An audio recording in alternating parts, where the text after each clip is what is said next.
अभिनेत्री शिवानी सुर्वे आणि अभिनेता अजिंक्य ननावरे यांचा 1 फेब्रुवारी 2024 रोजी मोठ्या थाटामाटात लग्न सोहळा पार पडला। या लग्नाला सुहास जोशी, सायली संजीव, हेमंत ढोंबे या कलाकारांनी हजेरी लावली होती। शिवानी आणि अजिंक्य हे 2015 पासून एकमेकांना डेट करत होते, त्यामुळे त्यांचं लग्न कधी होणार याची चाहत्यांना उत्सुकता लागून होती।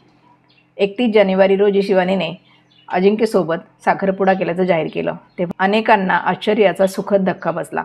त्यानंतर शिवानी आणि अजिंक्यने शाही थाटामाटात लग्न सोहळा पार पाडला। लग्नाचा थाट पाहून अनेकांना हे ठिकाण जाणून घेण्याची उत्सुकता होती, कारण हिरव्यागार गर्दई झाडीत पांढऱ्या फुलांनी सजलेला मंडप, जवळच असलेला तलाव पाहून अनेकांना या ठिकाणची भुरळ पडली। शिवानी आणि अजिंक्यचं लग्न कुठं झालं अशी विचारणा होऊ लागली, पण हे लग्न मुंबई आणि पुण्याच्या मध्ये आहे, जे जाणून तुम्हालाही इथे लग्न करण्याचा मोह आवरणार नाही। हे ठिकाण आहे ठाण्यातील येऊर हिल्स येथे।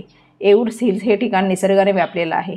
इथले डोंगर, धबधबे पाहण्यासाठी दरवर्षी हजारो पर्यटक गर्दी करत असतात। शिवानी आणि अजिंक्यचं लग्न एस्कॉटिक रिट्रीट या रिसॉर्टमध्ये पार पडलं। खास डेस्टिनेशन वेडिंगसाठी हे ठिकाण प्रसिद्ध आहे। शिवानी आणि अजिंक्यने त्यांचं लग्न खास ठरवण्यासाठी या ठिकाणाची निवड केली आहे। मुंबई, पुण्याहून यायला अतिशय सोयीस्कर असताना लोक आता लग्नासाठी अशा ठिकाणी प्राधान्य देऊ लागतात। बॉलिवूड सृष्टीत डेस्टिनेशन वेडिंग प्रचलित होऊ लागले, त्यामुळे मराठी सृष्टीतही आता असे बदल पाहायला झालेले मिळतात।